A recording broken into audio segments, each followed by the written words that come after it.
Ladies and gentlemen, welcome to our 11th weekly Hangout. Holy cow. Time flies by. So this week we're going to be discussing a little something that tends to hang a lot of people up when it comes to taking their first step into the modding world, and that's getting over that initial fear.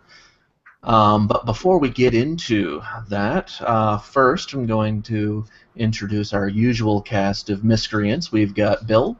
Hey, everybody. We have Chris, our modding mosquito. How's it going?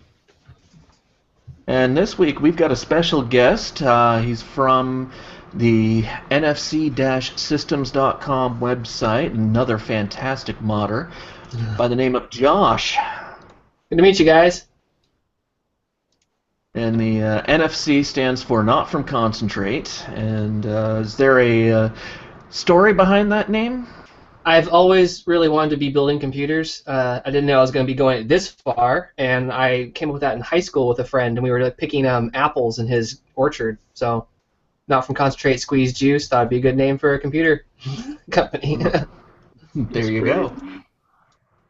Josh's work has been featured in CPU Magazine a few times. Josh, how many times have you been in the Mad Reader mods feature? I have two of the covers and then two other features for mods. Awesome, man. And what I like about your work is it's unlike anyone else's ever. It's very, very original. Extremely transformative. I love that.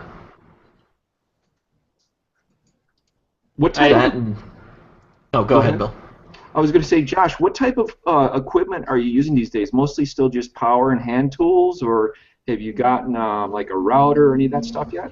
I don't really have anything fancy in my shop. If I run under the gun, I usually just take it to get outsourced somewhere. But usually it's all with a handsaw, just little big files and stuff. I find I can just get a much better result with those than using power tools. So the jigsaw, though, I have fallen in love with. That cuts plate aluminum like nothing else. Not like a water jet or a laser. It's smooth. It's clean. I love the jigsaw.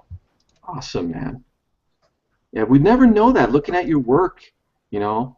Also, tell us about the case that you've developed for retail for the enthusiasts out there.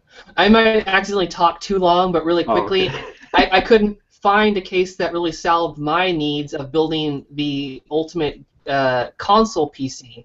I started about 6 or 7 years ago, and there just really wasn't anything else out there, and the cards were all too hot, the CPUs were all too hot, but I started developing anyways, and you can see on my website some of the other ones, like the little skull, little chassis there. But anyways, after about 4 iterations and a lot of money, I finally ended up with the S4, which in my opinion is what Mini ITX is, at least to me.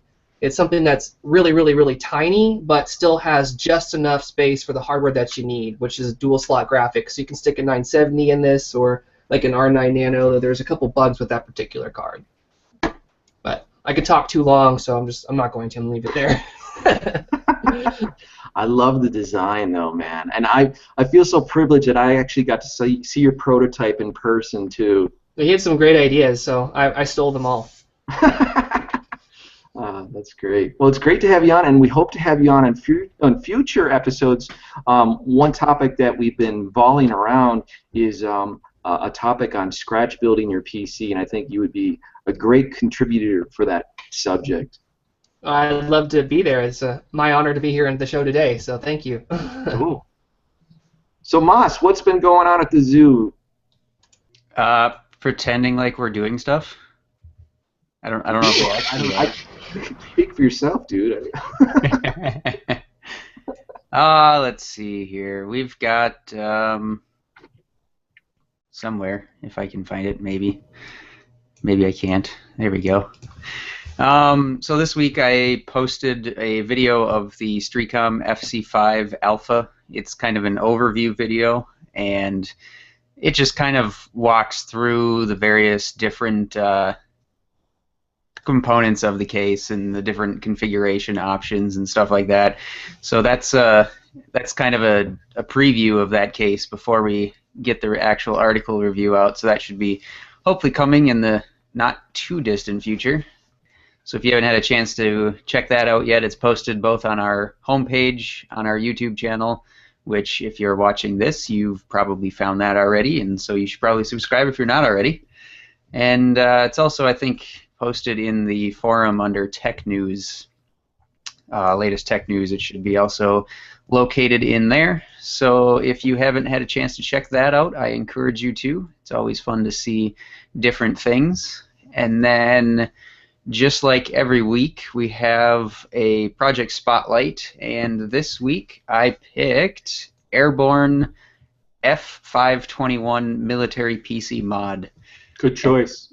Yeah, this one actually popped up recently. I think it was posted last week, if I'm not mistaken. Yep, Thursday. Well, I guess that's when it was edited. So, this was kind of like a repost type of a work log. So there's a ton of pictures already. I'm pretty sure it's already more or less done. But you can see that it goes to show you that you don't have to start with the latest and greatest computer case.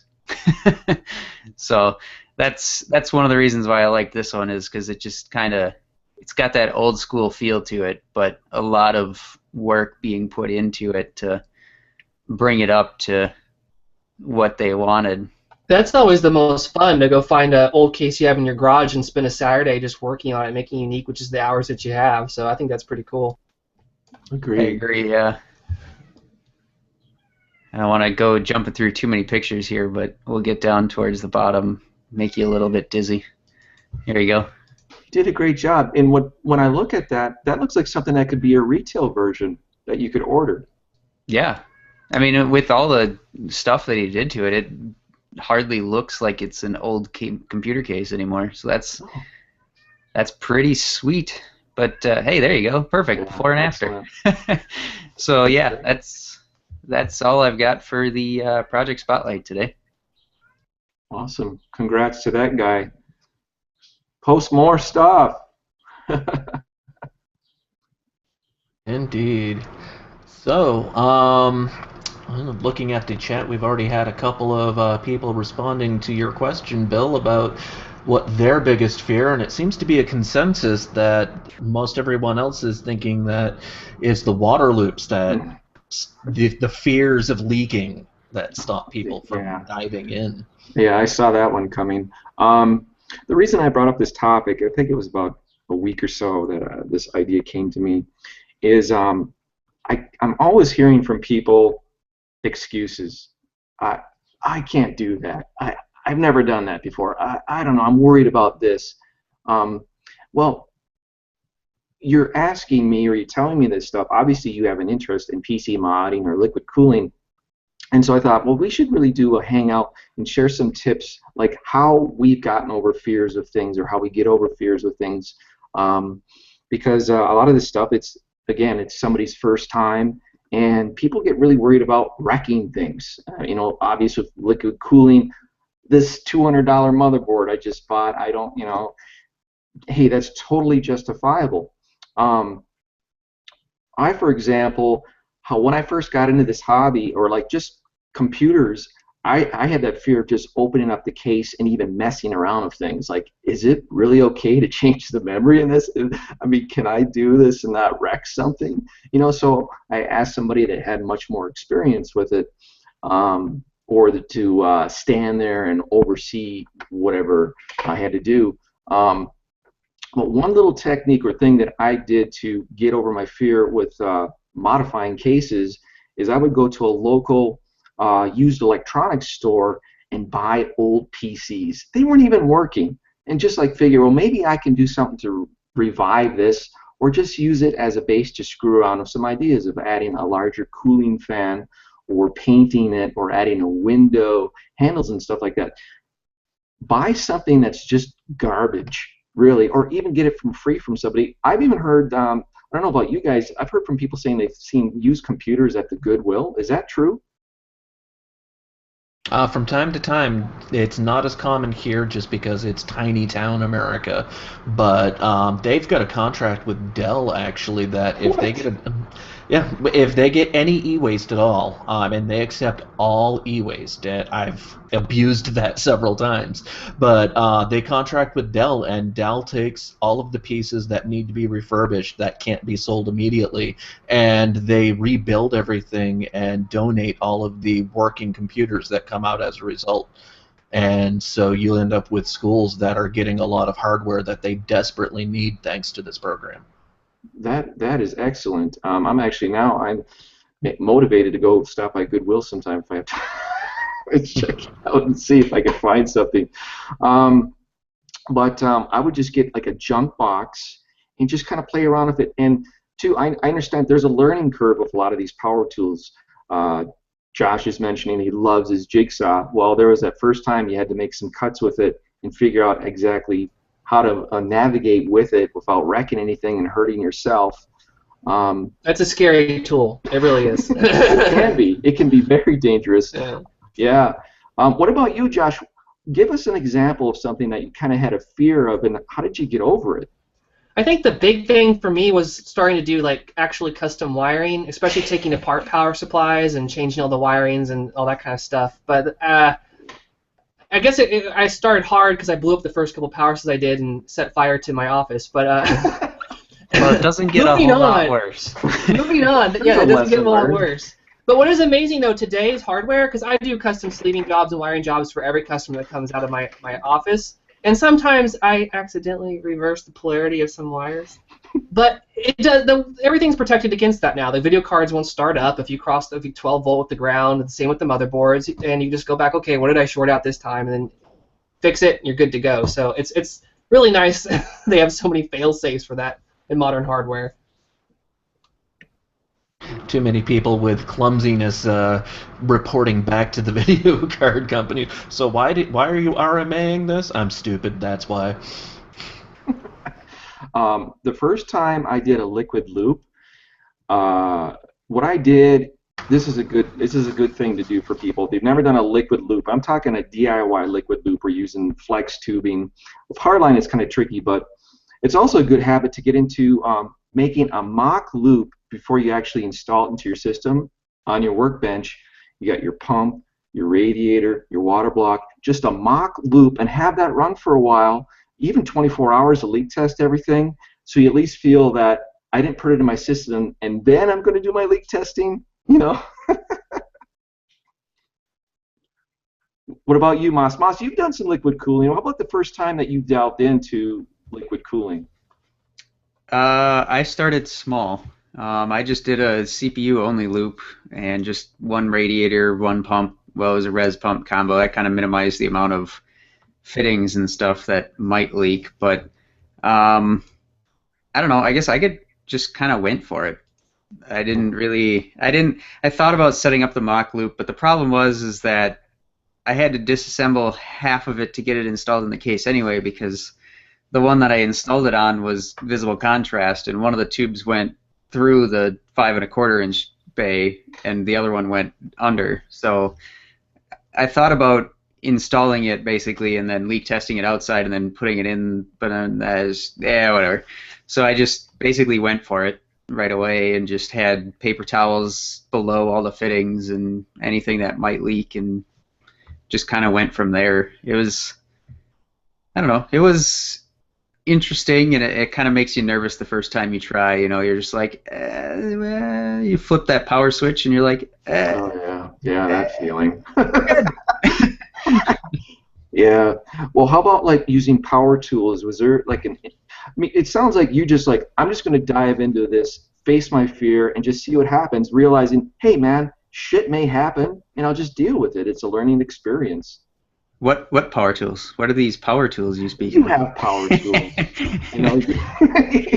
Yeah. No, the thing is, just try. You know, just mess around with it. On like, if you're going to be cutting up like a Lian Li computer case, it might be worth it to, you know, go out and buy just a piece of stock aluminum somewhere and just mess around with it. You know, cut a couple of straight lines, cut a couple of curving lines, and just get comfortable with it when it doesn't matter. You know, that way you're not trying to worry about learning and screwing your project up at the same time. So I think that's that's kind of how I like to get over that. Like the same thing holds true with my woodworking too. Is anytime I try something new, like if I'm going to try a new joint or I'm going to try a new whatever, I always do it on some scrap pieces just to make sure that I can go through the motions and practice before I actually run the risk of screwing something that I've already spent an hour or two or several more than that working on, you know. So I think just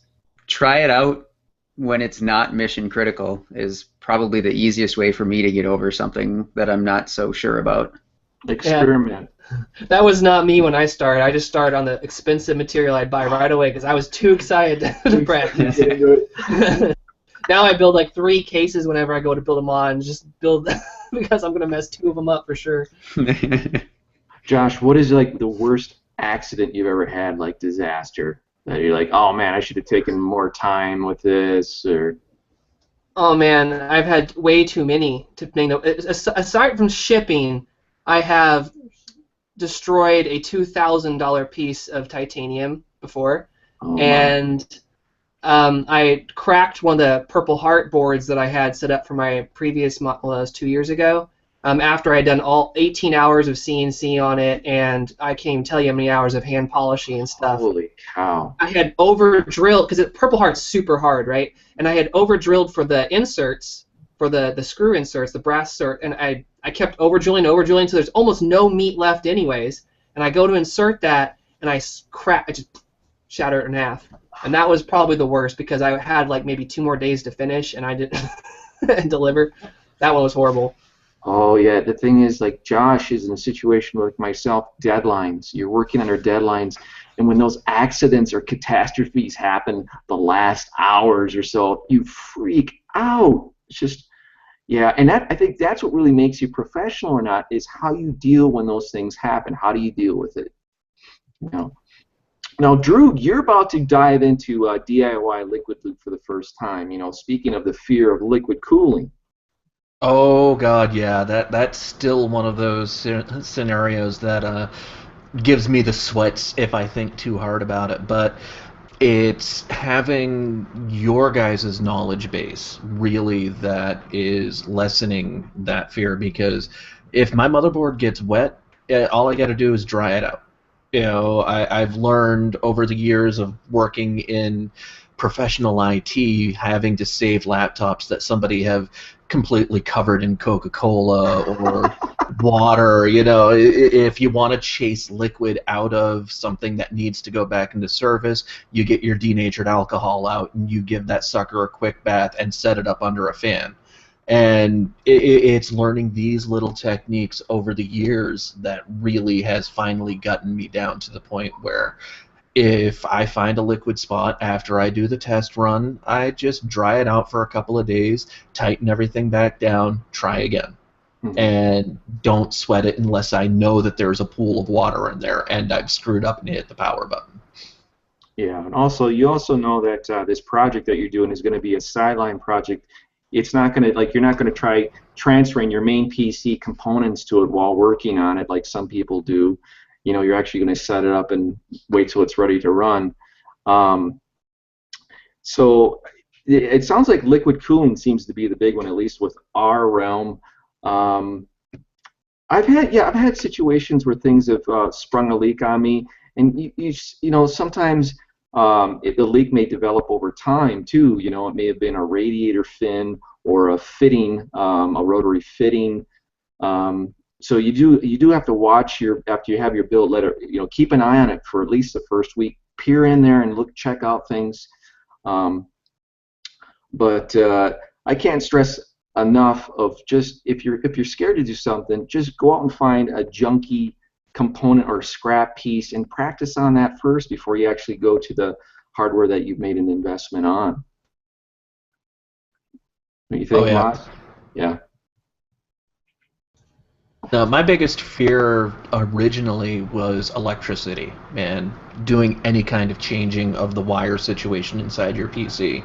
And fortunately for me, as system-oriented, operating system-oriented as I am, I'm also extremely quick with the mechanical side as far as being able to pick up the do's and don'ts. Luckily. And a couple of really good people with really patient training worked me around. This is what you do, this is what you don't do when you're messing around with the electrical. Practice, practice, practice. Don't know how many times I've purchased little things like this. This is an 8-pin extension for your PCIe. And I'm constantly looking for little scraps like this that I can cut up, I can practice my solders on, rewire everything, and I kind of purposefully look for the solid color things like this because it makes you think about what pin you're reconnecting to what wire, and that way you're practicing, or at least me, I'm practicing marking all of the wires up correctly. I know that I have to be slow, be more careful, even if it means on a bundle, say like a 24-pin motherboard supply. If I'm going to rewire this, I'm going to take the time and I'm going to do it individual wires, and I'm not going to just cut across the board and potentially, do the a 12-volt inversion across a ground wire instead. And never done that before. Nope. Yeah, sleeving. I personally don't like sleeving. It's the one thing. It's a necessary evil, especially if you're going to have something that's going to a trade show. That people are going to be looking at it. Individual sleeving. Hey, it seems like to be the default look, right? I hate doing it though. But when you do need to do it, we can all agree that you have to put your mind into like this Zen state of just peace and calm, relaxed. I can get through this. Yes, the clock's going to melt away as I'm working on it. So you listen to some tunes or watch a movie or something. It's one of those things that you just can't be in a rush to do, unless you're somebody that's you're doing it as a profession and that you do all day long trying to get orders out. Yeah, I can understand it. And then you've got techniques that you've developed, but on my own, I can't stand doing it. Really. Well, I mentioned in Skype last week, well, a couple of days ago, situations like this. If I'm going to do anything to this bundle, and like the reason why I bought this bundle is just because it was cheap. It was $5 pre-sleeved like this, and it's a pre-factory job. You can tell the ends. There's nothing that's lined up perfectly. It's all just kind of rushed. Right. And I'm going to cut this up because I want the ends. And for me, we were discussing the difficulty some people get with removing the pins, and I've yet to actually successfully, even using extraction tools, get a set of pins cleanly out of this without destroying them. Yeah, it really matters what power supply you get too, because like the Silverstone ones, oh my goodness gracious, they sleeve beautifully, even just all day long. And the old Corsair ones were a nightmare. You had to like use a punch and start over again. Yeah, they're a lot better now. But Silverstone, I only buy Silverstone power supplies, not because other people don't make good power supplies. The Silverstone unsleeved so nicely. Sorry. I agree. I agree with him. In fact, the build I'm working on right now, I've got Silverstone 8-pin individually sleeved connectors, and I was looking at those, and I got some other brands too.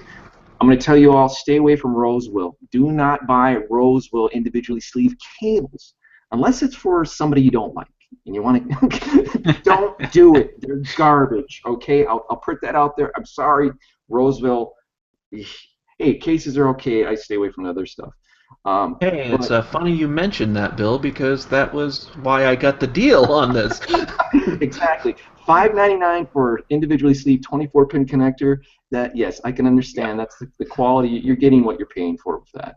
And I really only got this because the ends, I'm going to snip the wires off. If I decide to re-sleeve it, I'll re-sleeve them individually and everything.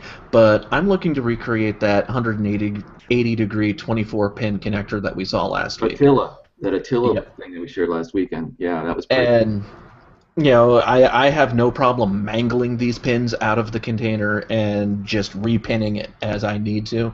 That's absolutely nothing to me. I've done it I don't know how many times. That is my preferred method because, once again, I can't get those damn extractor pins to work.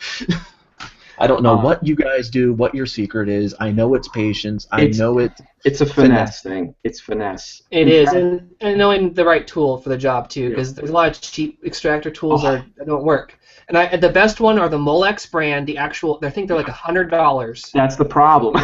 Yeah, and then the MDPC, I have a couple of those, but they work great because I think Nils, he takes a really nice quality brand, looks like the Molex, but then he actually files the end of it, so they're tapered at the end too. Right on. And those are pretty cheap, even to import. It's like $25 for one of them. It's so worth it.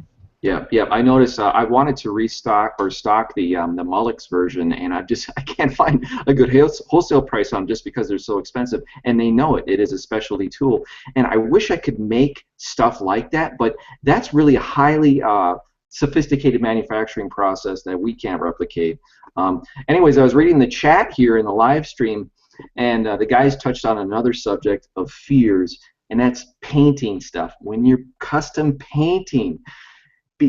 And even to this day, hanging out with Brad, who's taught me so much about paint, I'm still learning stuff about it because there is so many variables with paint, depending on the brand, the type of paint, the environment that you're in, the temperature.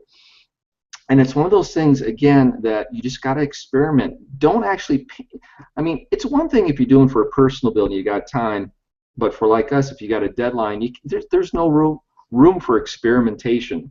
But if you're going to try DIY painting, scrap pieces, because here's another problem with paint. You know, when you go to get the aerosol paints at Home Depot, any type of home improvement stores like Rust-Oleum brand, just the regular retail brands, those paints, even in my experience with them, they will do weird things on you, and you're like, hey, I've used this before, this combination. How come I didn't get this lifting or cracking last time?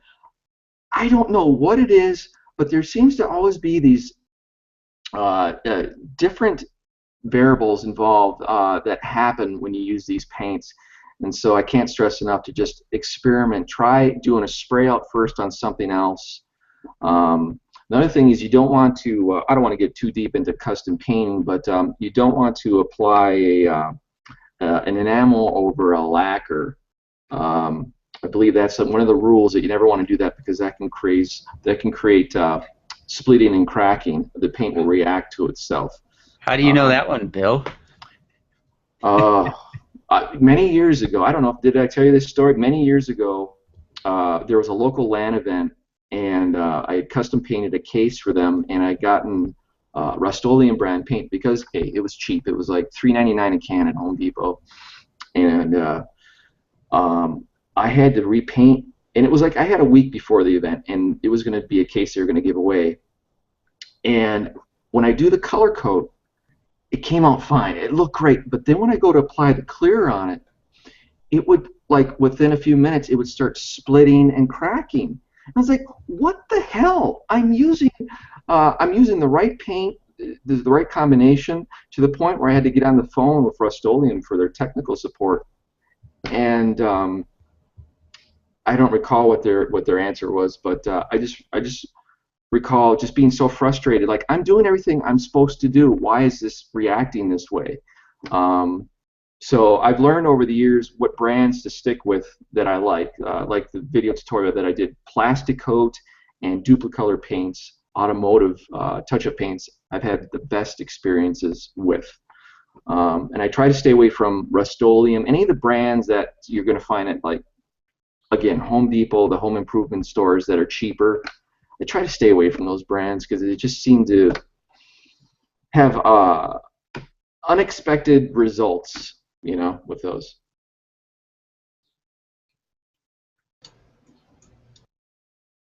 My experience too, from the folks that I know that do custom model building, who have the little hand spray painters and everything, the little miniature air compressor and all that stuff. Denatured alcohol has been their best friend for years, except for certain kinds of plastics that they get. And all of a sudden, you know, they go to do the initial wipe down before they put down their first coat of primer, and the model turns gummy because it hasn't, the plastic inside the model itself hasn't cured completely, and the alcohol is drawing the cure up to the surface. Mm-hmm. and you always can tell when a company has decided to cheap out on that final run, or they thinned out the plastic for that to try to squeeze out one final run before they make a new batch. Yeah. Yeah, and Kyle, our site admin, was just having an issue last week with some paint where whenever he applied the primer, there was a spot on the piece of metal would keep exposing this spot. There'd be this spot in the same place. And he was in Skype and he was frustrated with it. And Mosquito and I said, well, maybe could this be like maybe it was like either a fingerprint or maybe some type of chemical on it, or I've even seen where if you use like a permanent marker was drawn on a piece of metal, that some paints will react to that and it will keep resurfacing.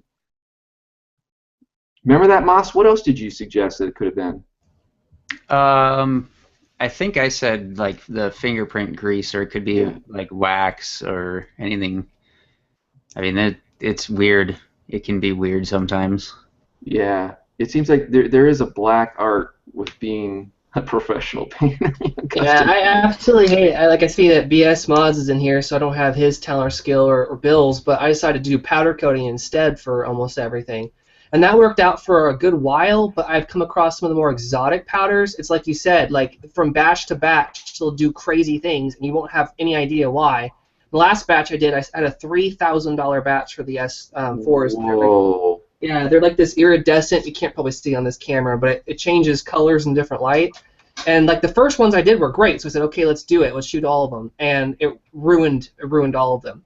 So we stripped it, and we're like, maybe we didn't get clean enough. So we used it's like this oil that you boil in a big tank, and it strips everything off. Yeah. Try it that way. It was like the aluminum was shiny like you wouldn't believe. We wiped it all down by hand.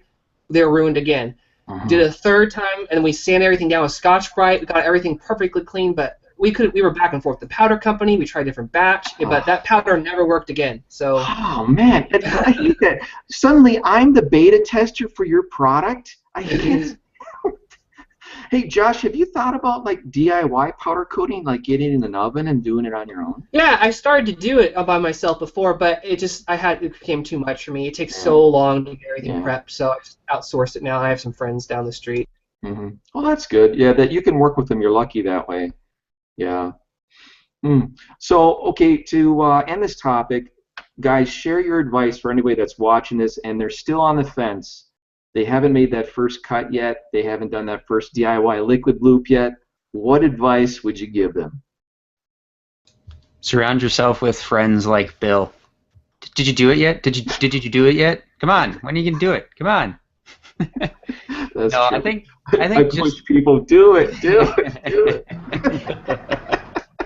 Just get it done. No, I was gonna say, I think just you have to get over the money side of it. Like sometimes that's just the easiest thing. You're like, even if it took you a month of saving up for whatever it is you're working on, just get over it. Like I know it sucks, if you go in and screw up a $150 computer case and you have to save up for another 2 months to get another one, but at least you've done something and you have something to learn from. So I think that it's one of those situations where it's just like you just have to come to terms with the fact that, hey, this might not work and it might cost me some money. So I don't know. I think that's the biggest thing for me. Yeah, the simplest advice is the most infuriating advice because that's not what you want to hear when you get started. But really, it's practice, right? I didn't want to practice on a junk case when I got my new Dremel. I wanted to cut up my new Lee & Lee case right immediately. I don't have time for that. Yeah. And the whole thing with measure twice, cut once, I never did that either, and ended up ruining everything. And then finally marking everything like with painter's tape or with paper, getting a template made, that's way too time consuming. It's just easy just to dive right in and just say, how did this happen? I should have bought the more expensive Dremel. It's the Dremel's fault. Right. It's the tool's fault, not mine. But it's a simple advice that is the best. Practice, practice, practice. Get everything you want to do as perfect as you can on the junk computer before you use your own stuff. Yeah. True. I'll expand on Moss's statement of surround yourself with people like Bill, only because the man has been there. He's done that. He's gone through that same heartache 4 million times, and doesn't want you to have to go through it yourself. And he will show you, and you had better well listen. The techniques that I don't know how many times I've seen him tape something out and had somebody in the background going, but dude, why? You've done this I don't know how many times. And his response has been, I'm showing you how you better do it. Yeah. And you know, it just over the years, I mean, we've known each other for the better part of a decade now. And I've seen these habits. It's an ingrained pattern that you always find with a true professional, that they will keep doing the same. It looks useless over time, but it's never a useless thing to keep doing that same procedure over and over again, because it keeps you from screwing things up. And beg and borrow whatever you can from people who have crap that they're throwing away. Man, scrap materials of any kind, especially if you think that you're going to be getting into some of the more exotic modding, you want to have access to everything under the sun so you can figure out what you like to work with. Do you want to work with acrylic? Do you want to work with aluminum? Do you have a good enough blowtorch set up with a brake so you can actually start forming your own metal and give some strength back into it by forging it? Well, not necessarily forging it, I guess. Heat quenching and all that stuff. Is this something you want to experiment with? And if so, you're going to need material to play with. You need to know how different grades of whatever it is you're working with work. And Moss is a great example. In a lot of his write-ups, he'll talk about, I did it with this material, this specific wood, because the end result, you're going to see X, Y, Z, and while I'm working with it, I know that I'm going to get this kind of pushback from the material, so I've got to use these tools to make things as easy as I can and get that end result. And then he'll show off a piece where you can see the grain is reflecting 57,000 different colors just because he gets that perfect finish to it. Yeah, Moss. I didn't. What? Actually, I'm well. I don't want to go too far off on a tangent here, but really quick, I'm a part of a local woodworking guild, and we have a show at a shopping center this weekend, and I'm going to try and get some pictures and maybe some video, some stuff there, because there's some really, really impressive things there. So maybe I'll have some of that to share next time. Righteous. Awesome. Also, mention eBay. Check out eBay once in a while for fun. I'll look on eBay for old used systems, like old Alienware systems or Dell gaming systems, the XSP. Is that XSP or XPS gaming systems? Maybe you can pick up one for $100, a couple $100, and play around with that. Just a junk system. Do that. So, we'll just end that topic right there. Hopefully push some of you off the fence. And if you do finally jump off the fence and mod something, post it in the forums. Let us know how it worked out. And ask questions. I got one more point just to throw in really quick. If you're looking to get into the electrical side of things, you want to break as much stuff as you can. You need to learn how other people have done circuits. Unfortunately, you're going to destroy a lot of stuff over the learning process, but for the electrical side, really learning how other people look at the situation and learning their dirty tricks. I cannot get enough into that other people will have shortcuts that you've never thought of, and they're going to help. Right on. Absolutely. Okay, so we're going to try a new segment to the Hangout today. It's the first time we're going to try this. I had to remind the guys about it, and they're like, what? What is this? What's it called? Hey, 38 seconds passed after we last talked about it. Gone.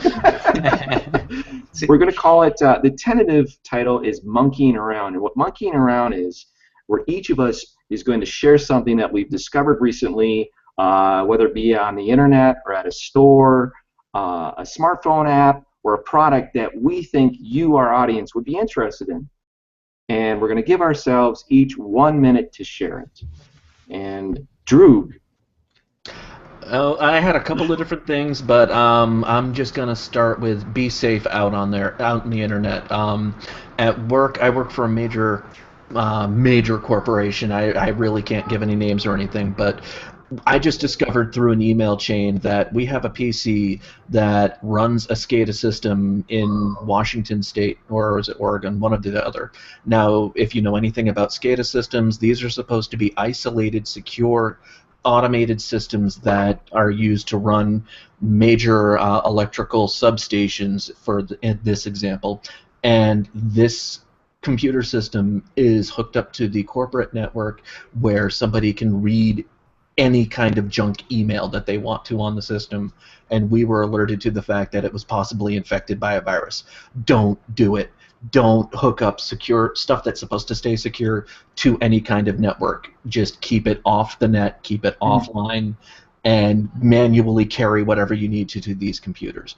Don't open email that you don't trust, and just try to be safe out there and help protect your non-internet knowledgeable people. Just keep them safe as well as best you can. Please. Okay. Mosquito. All right. Does it have to be modding related? No. So just what do you think our audience would think is Good. cool or interesting? Then I'm good. All right. What's this? LPs. I found this earlier this week. Actually, I found it literally this morning. It's Symbol Furniture Audio, and this man, that's beautiful. that was the reason why I found it. Was their interpretation of a modern stereo console record player, which is pretty sweet. I don't know. It's not necessarily something that I would think people would necessarily buy, because I looked it up, and that thing is $20,000. But so it's cheap audio equipment. yeah, no kidding. Yeah. Why would you? Yeah. But just something, for an idea, maybe something. Moss, do you still have LPs? Yes, Cool. All right. quite a few. Do all you guys still have LPs? I know Drew does for sure. Oh yeah. Josh? No. Do you even know what an LP is?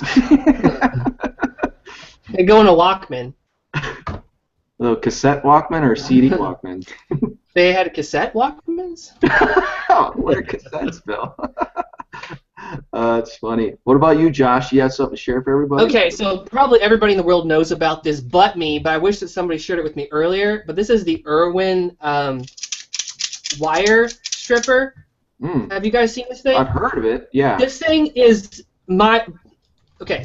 I'm gonna do a demonstration for you. Okay. So you have your wire. You have to go get your wire strippers out. And you have to kind of measure it, put it in the right hole, and then kind of pull, cut around it. And then lift up and pull off the edge of it.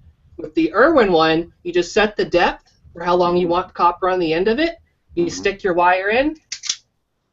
Stripped perfectly every single time. Nice. You can go How through much? a 24, like $12. $12? It's like $12. It's a no-brainer. That's nothing. No.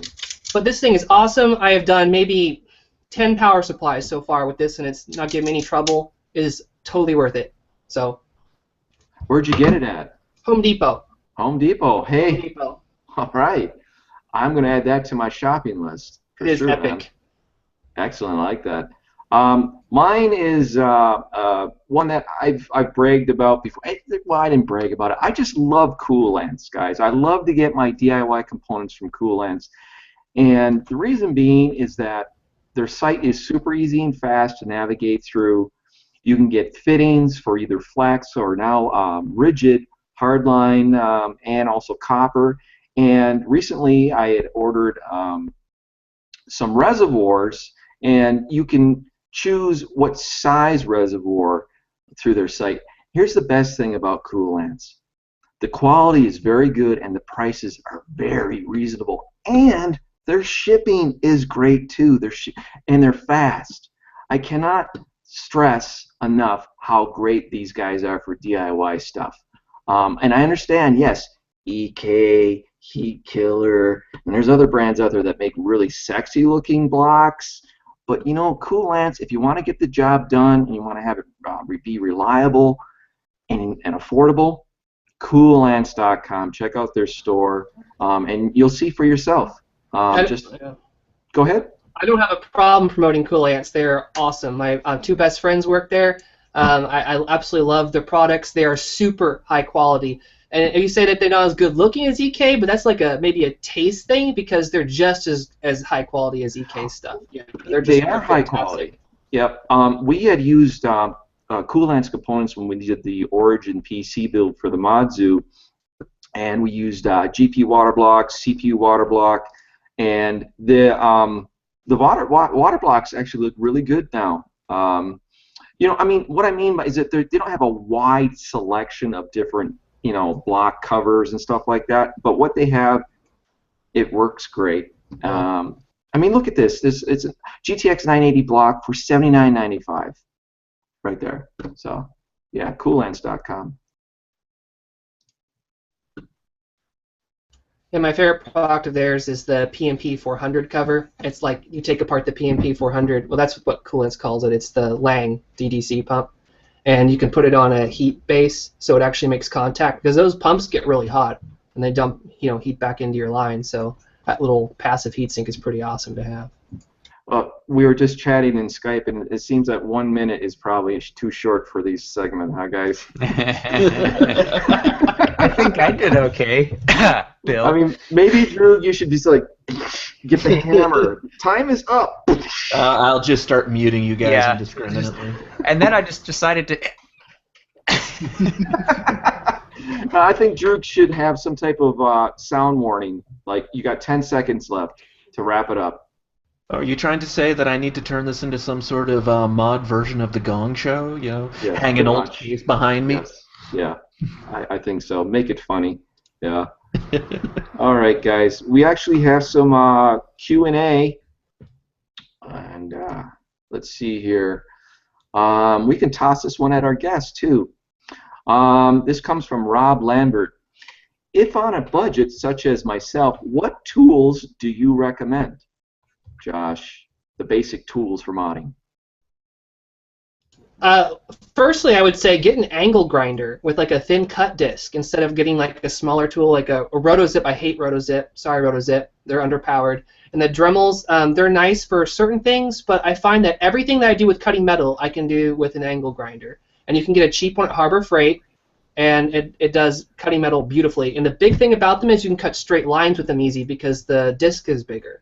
But you can still get intricate. So I would say definitely angle grinder. The second thing is a nice, sturdy, corded power drill. I think that is absolutely 100% necessary. But those are my two things. All right. Moss, besides a wood plane? Yeah, more wood plane. I think for me, the first two tools that I had were similar to what Josh said, is a corded drill, just because then you never run out of battery and it's more powerful. And sometimes you can get corded drills for even cheaper because you don't have to deal with batteries and all that crap. And then the other thing is a jigsaw. We talked about those in one of our previous Hangouts. I don't remember which one off the top of my head, but I think you can do a lot of the basic stuff with just those two, a drill and a jigsaw. And then obviously various different size drill bits. I don't know. I think the biggest suggestion that I usually give is, even on a budget, buy the best quality that you can afford, even if it means you do with 2 tools instead of like 4, just because you'll be much happier. Aw, Chris just stole my answer. Crap. Sorry. Well, see, we're all homeowners, so that tool has multi-purposes after you buy it, right? Yes. Yeah, I was going to specify that when you buy hand tools, screwdrivers and the such, make sure that you can get something with the best temper that you can afford, because if you buy a soft screwdriver, you're going to buy a second and a third and a fourth, and it's going to be within weeks, you know, especially if you're heavily using it. But if you buy something that costs $20 more, that's got a really good solid temper to it, and was based with good steel to start with, then it's going to last you for years before you have to worry about that tip dulling down. And this weekend is a prime example of that, with building the kids some yard toys and having an Allen wrench start to polish itself down as you're tightening things up, but running back into the house because the one Allen wrench that I was using came with the kit. Go back into the house, grab one of the tempered ones that we bought years ago, and it's still nice and crisp around the edges, still grabs a hold of every bolt perfectly. By the time I was done, I wasn't getting that slide judder that you get when you get a dull bit going on.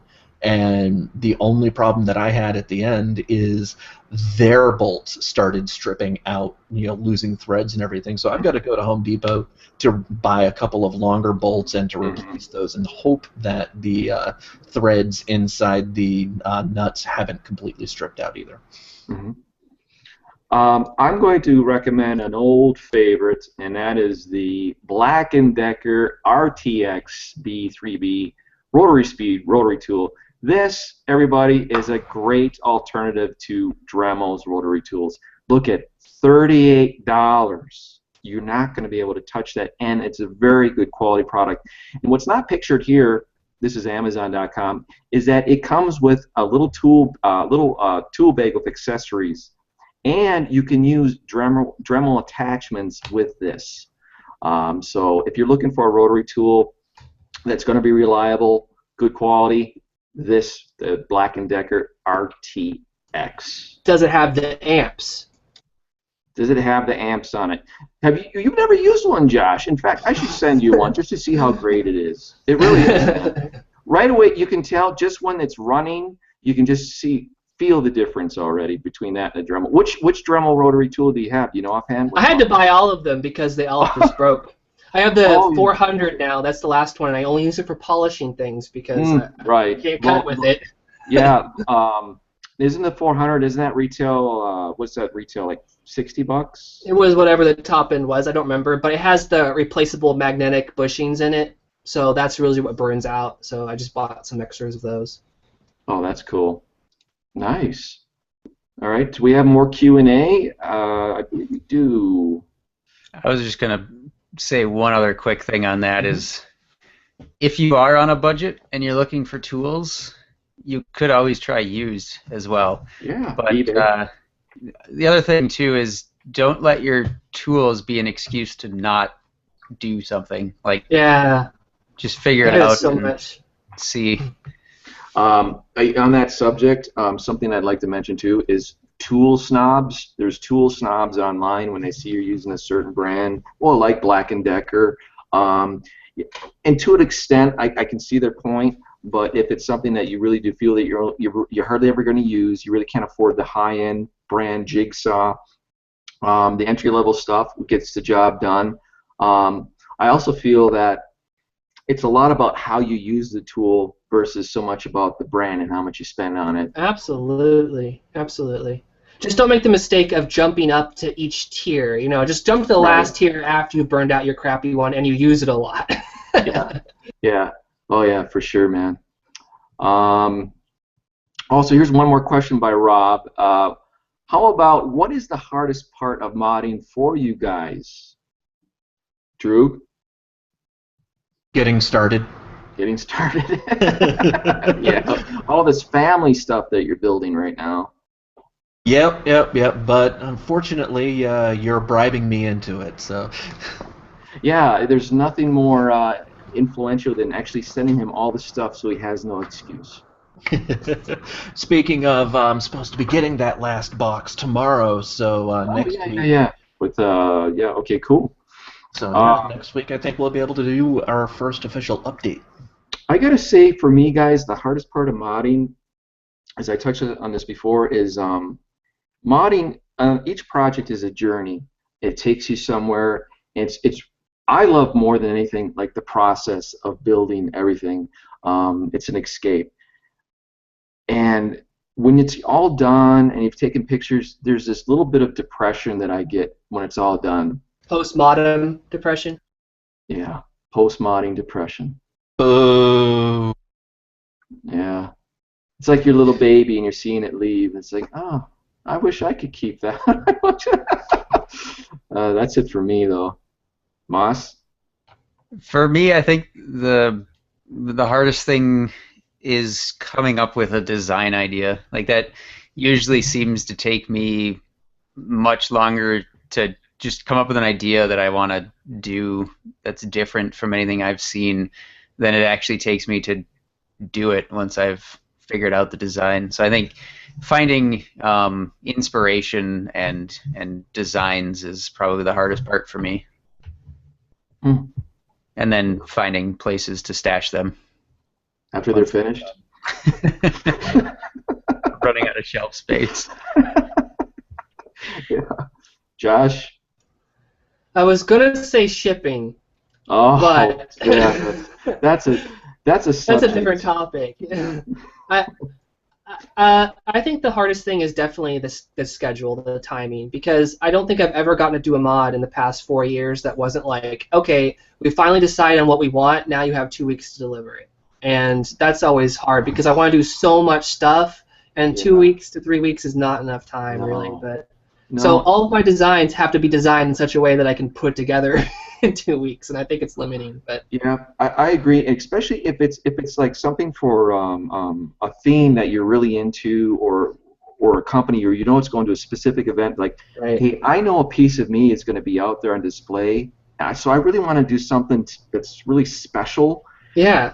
And you're staring at that timeline, and you're just kind of like, damn it, you know, it's yeah, but that's just part of the gig, though. I mean. Yeah.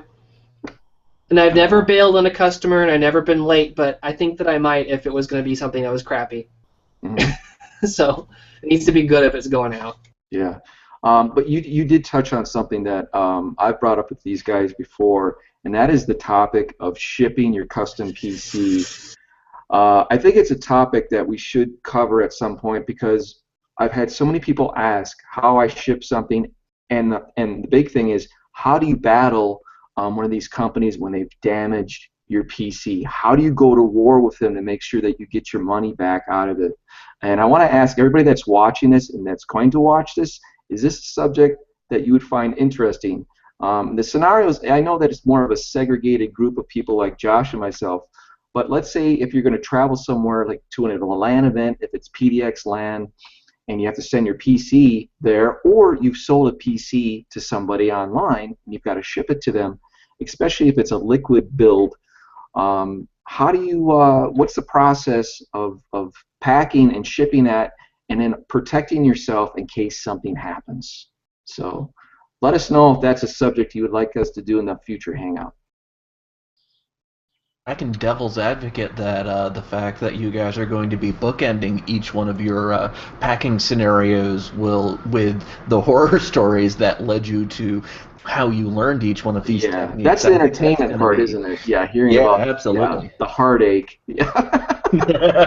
We laugh and enjoy your suffering, Bill. And I tell you, Josh, if we do it here, he's got to come back because he's got a story it is a heartache. Yeah. And Josh, it will be therapeutic to share that story with everybody. I'm still paying it off, Bill. Oh, man. On that note, I think we've just about hit the 1 minute mark. 4 hours. 60 of them. And of course, I know you've got a heart out, so we're going to wrap this up then. And I want to say to everyone, thank you once again for joining us. Is there anything that you guys want to throw out before we kill the cast? See you in the forums. This was so fun. Thank you for inviting me. Love being here with my idols. Likewise, dude. I think the other thing I was going to say, if you haven't seen Josh's stuff, go to his website. It's nfc-systems.com. I had a screen share up earlier. Go there, dive into it. Especially check out this case that he's developed and he's now retailing. It's awesome. Thank you, Bill. And you had your last piece there, Moss? I was just going to say is that we don't come up with our own Q&A questions very often. We turn those into main topics. So we need your help when it comes to our Q&A questions. I think we have a sub-forum set up in themodzu.com, and I'll post a link to that in the description of this video. So if you're watching it after the fact, you can find that link in the description. But yeah, if you want to go there and ask some questions for us to answer on one of these future Hangouts, please do. Thank you. Be great. Yeah, so once again, themodzu.com, facebook.com/themodzu, twitter.com, we are at themodzu, and for the Google Plus page, we are themodzu. So that's how you find us. You know, we're really original on that one. And yeah, until next week, I guess, just go out, find something, break it, hack it up, paint it, mod it, make it yours. Have a good one, guys. See you guys and gals. Bye-bye. Thanks for watching.